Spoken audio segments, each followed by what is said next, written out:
नमस्कार, आप देख रहे हैं क्रांति टुडे में आपके साथ नसीम सिद्दीकी। स्वागत है हमारे शो, खास शो, सबसे बड़ा शो जनपद जालौन का या कहें बुंदेलखंड का नेताजी स्मारक में। आज हमारे बीच मौजूद है रामविलास भास्कर यादव जी, जो कि लखनऊ से भारतीय समाज सेवा संघ के अध्यक्ष हैं। आज बात करते हैं उनके जीवन परिचय से लेकर किस तरह उन्होंने जो शब्द बनाया है, क्या उनका मकसद है, और वर्तमान में जो राजनीतिक घमासान मचा हुआ है वो राजनीति के विषय में क्या कहते हैं। नेताजी, पहले तो आपका हमारे शो में बहुत बहुत स्वागत है। जी धन्यवाद, बहुत बहुत धन्यवाद आपका। और मैं जी जो हमारा सवाल ये रहता है कि इस समय जो किसान आंदोलन चल रहा है, किसान सड़कों पर है, आखिर क्या कारण, आप क्या मानते हैं सड़क पर जो किसान आज खेतों में होना चाहिए तो वो सड़क पर है, क्या मुख्य वजह है, आपका क्या मानना है? जी बहुत अच्छा मुद्दा आपने उठाया है। देश के सामने इस समय सबसे बड़ा ये मुद्दा है और इस समय किसान जो खेत में होना चाहिए वो रोडों पर, सड़कों पर है। केंद्र सरकार इसे विलम्ब कर रही है। केंद्र सरकार को जल्द से जल्द किसानों की हर संभव मदद करके इनका निर्णय करना चाहिए। इसकी बातों को जहाँ तक हर संभव हो सके इसको माने, क्योंकि इस समय कोरोना काल भी चल रहा है और किसान इतनी जनसंख्या में इकट्ठा हो रहे हैं कोरोना काल में। और अभी कोरोना काल में जैसे कि देश में देखा गया कि आर्थिक स्थिति बहुत खराब हुई, जिसमें किसानों ने अपना दमखम लगाया, पूरे जोर शोर से काम करते रहे खेती से। उनका किसानों की जो समस्याएं हैं, खाद बीज महंगाई और उनका बिक्री अनाज नहीं हो पा रहा, धांधली हो रही है, उनके साथ अन्याय तो हो ही रहा। हमारा कृषि प्रधान देश है, इसमें किसानों को प्राथमिकता मिलनी चाहिए। क्या आपका क्या मानना है? सरकार जो अनदेखी कर रही है, जो किसानों की मांग है, कृषि बिल जो पास किए गए थे जो वापस ले, लेकिन सरकार ने हाथ खड़े कर दिए वो वापस लेने के बार बार यही बात कह रही है कि हम सुधार करेंगे या मंडी बंद नहीं होगी और जो अन्य मांगे हैं वो खत्म नहीं होंगी, लेकिन कृषि बिल वापस लेने में सरकार राजी क्यों नहीं हो रही? सरकार जो किसान है बस एक ही चीज पे अड़े हैं, या उनका यही मानना, यही कहना है कि आप बिल वापस ले लीजिए, हम आंदोलन खत्म कर दें। कोरोना काल भी चल रहा है, इस समय सरकार की क्या आपको व्यक्ति दिखती है कि सरकार कोरोना काल देखे कि किसानों को देखे? क्या सरकार की जितने निर्दयता है किसानों पर देखिए, लाठी भी बरसाई गई है, पानी की बौछार भी हुई है। इस समय कोरोना काल में जितने किसान इकट्ठा हो रहे, ये भी बहुत ही दुखद है और चिंतनीय है। केंद्र सरकार की एक हमें सबसे बड़ी बात खराब ये लग रही है कि वो जो डायरेक्टली किसानों से कह रहे हैं कि आपकी माने बातें नहीं मानी जाएंगी, आप उसको समझौता करके बातचीत करके उनको कुछ आश्वासन दीजिए। डायरेक्टली कह देते कि हम इन बातों पर नहीं सहमत होंगे, ये संशोधन करेंगे। अरे करना क्या है? संदीप, हर किसी कार्य के करने के लिए जाओ तो आदमी कहता है ये कार्य होगा, कार्य कैसे होगा?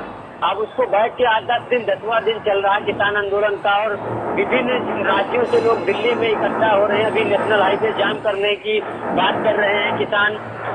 और अगर ऐसी परिस्थिति आती है तो सरकार क्या करेगी, राज्य सरकारें क्या करेंगी? अगर हर जगह पे यही चलना शुरू हो जाएगा, 90% किसानों का कृषि प्रधान देश है, किसान को प्रथम प्राथमिकता होनी चाहिए किसानों के लिए। सरकार किसानों की बात को तवज्जो नहीं दे रही है, सरकार सिर्फ अपनी जिद पर अड़ी हुई है। और मैं आपके इस शो के और चैनल के माध्यम से केंद्र सरकार से निवेदन करना चाहता हूं कि किसानों की समस्याओं पर जल्द विचार करके उनकी बातों को, उनकी जो मांगे हैं उनको उस पर पूर्णतः सहमत करें, उनकी बातचीत को उनको आश्वासित करें। जो भी है कि वो जैसा जो कह रहे हैं अपनी बात जो केंद्र सरकार रखना चाहती है तो अपनी बात पूर्णतः उनको समझाए कि जो हम कर रहे हैं आपके हित में है, लेकिन आपके हित के लिए है, इसको पूर्णतः समझाए किसानों। नहीं तो किसान तो इस पूरे देश में किसानों के अंदर उबाल है, अब आगे बहुत ही स्थिति खराब हो सकती है। इसलिए इससे किसान केंद्र सरकार को विशेष ध्यान देना होगा। इस समय ये किसान आंदोलन चल रहा है, इसमें भाजपा के कुछ नेताओं को विवादित बयान आते हैं, कुछ लोगों के ये कहना रहता है कि ये विदेशी फंडिंग के द्वारा ये कराए। आखिर किसान क्यों विदेशी फंडिंग की तरह ये आंदोलन करे? किसान तो अपनी मांग कर रहा है, सरकार कह रही है हम आपका भला करेंगे, लेकिन किसानों का ये कहना है हमें अपना भला नहीं कराना है। तो विदेशी फंडिंग का आरोप लगा दिया जाता है किसानों पर। जो देसी किसान है इसमें क्या रहता है सरकार का रवैया? जो भाजपा के जो नेताओं को विवादित बयान आ रहे हैं, उनकी जो जवान नहीं संभल रही है, आपका क्या कहना रहता है कि आप इसमें भी कोई विदेशी चीजें हैं? जी बिल्कुल, आप सही कह रहे हैं।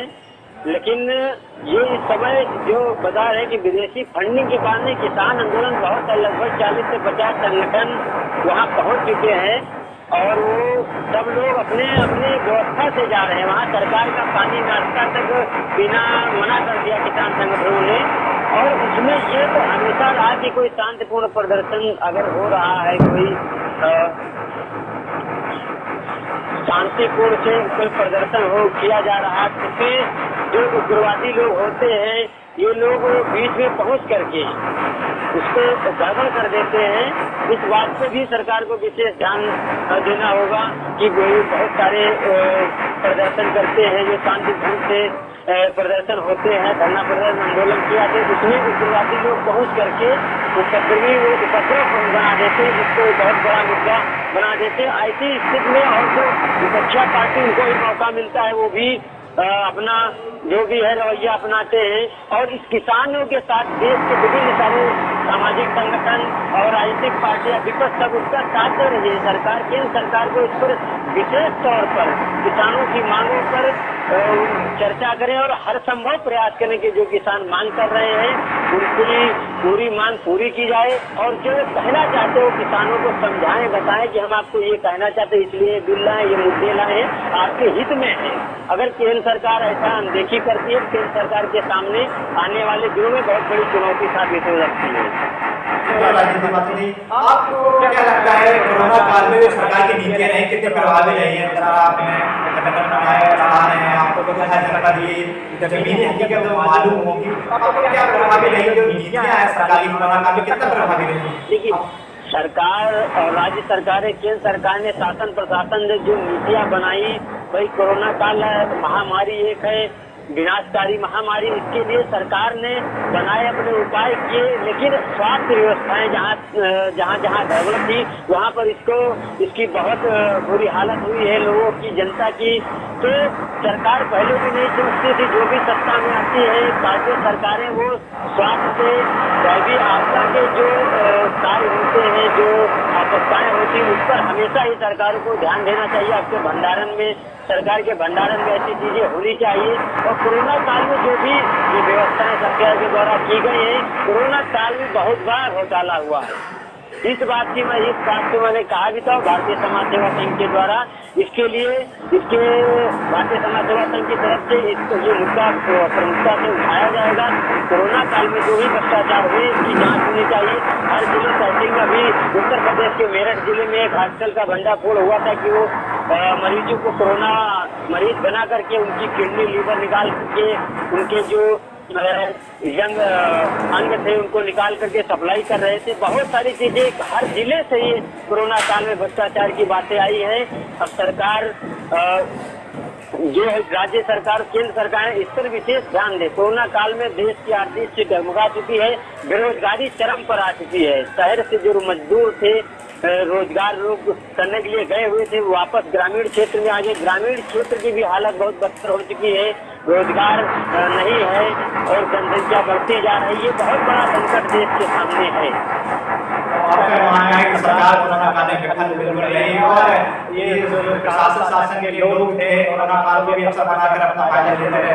अब बस आपके जीवन से बिल्कुल लेते रहे हैं, अपनी नैतिक जिम्मेदारियों से भागते रहे थे। स्वार्थ बस लोगों ने काम किया, जिसके जो हाथ में आया है वो अपने स्वार्थ बस किया है। ये हमारे देश के और समाजवाद पूरे चिंतनीय आपके जीवन से जानना चाहिए, आपने जो भारत समाज सेवा संघ बनाई है उसके विषय में जानना चाहेंगे। आपका क्या मुख्य उद्देश्य है जो आपने संगठन बनाया है, क्या मुख्य उद्देश्य है?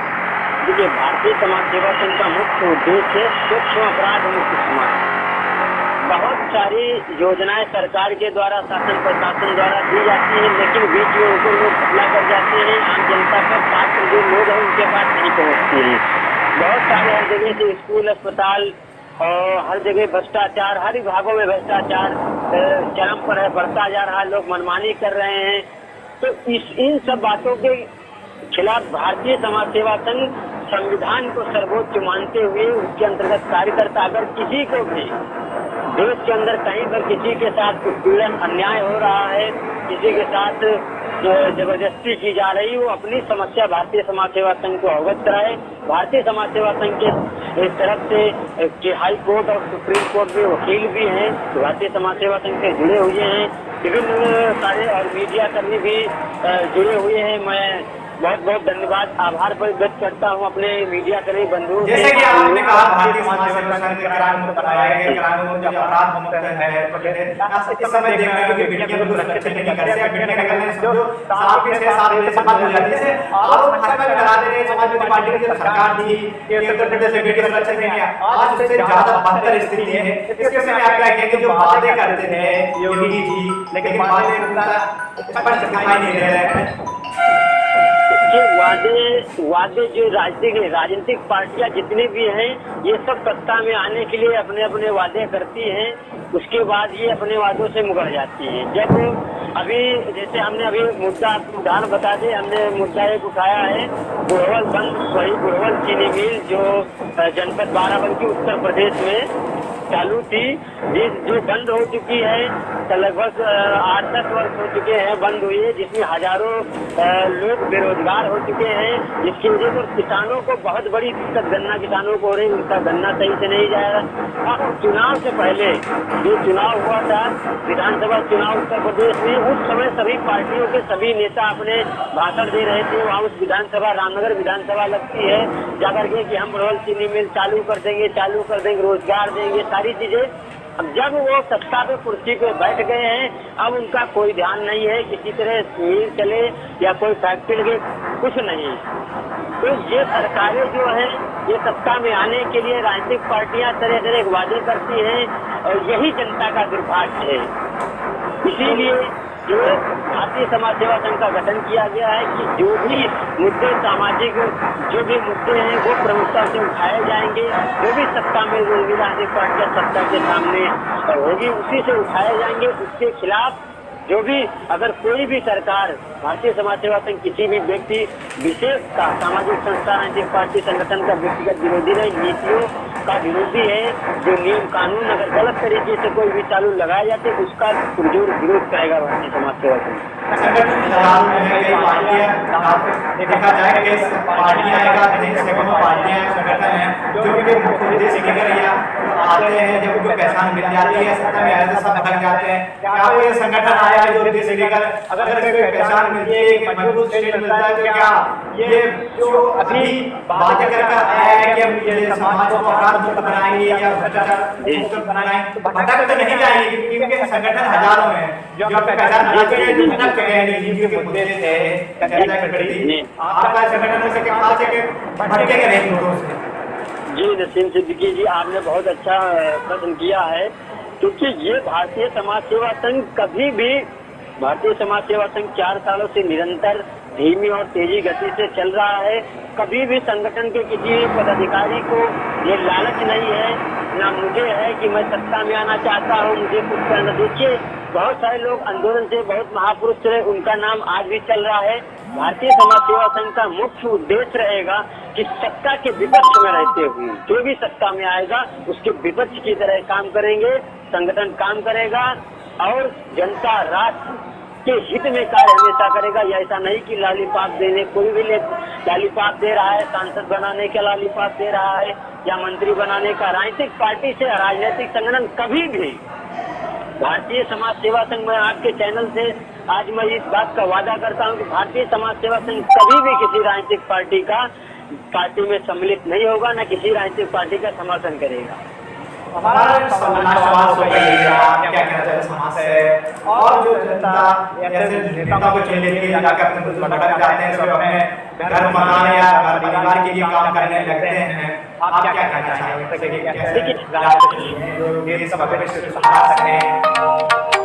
जी देखिए, सर्वप्रथम तो ये कहना चाहता हूँ और सभी देशवासियों से अपील करता हूँ, मेरी राय यही है कि आपके जो दुख में सुख में काम आता हो, जो आपके दुख सुख में काम आता है, सर्वप्रथम आप उसका साथ दीजिए, उसके साथ रहिए। दूसरी बात, आप इस व्यक्ति को चुनिए प्रधान से लेकर के, आप ग्राम पंचायत के प्रधान से लेकर के विधायक, मेयर, सभासद ऐसा चुनिए जो आपको लगता है कि ये विकास कर सकता है। उसकी मानसिकताएं हैं कि हम हमारे गांव में, शहर में, नगर में जो समस्याएं हैं उसको दूर कर सके। देखिए, आज हमारा देश का युवा, हर देश का भविष्य युवा होता है। हमारे देश का युवा जागरूक हो रहा है, जाति धर्म से लोग जागरूक हो रहे हैं। ये बहुत अच्छी बात है। हमारा धर्मनिरपेक्ष हमारे चैनल को समय देने के लिए आपका बहुत बहुत धन्यवाद। आप देखते रहिए सभी लोग, सबसे खास शो, बड़ा शो नेताजी।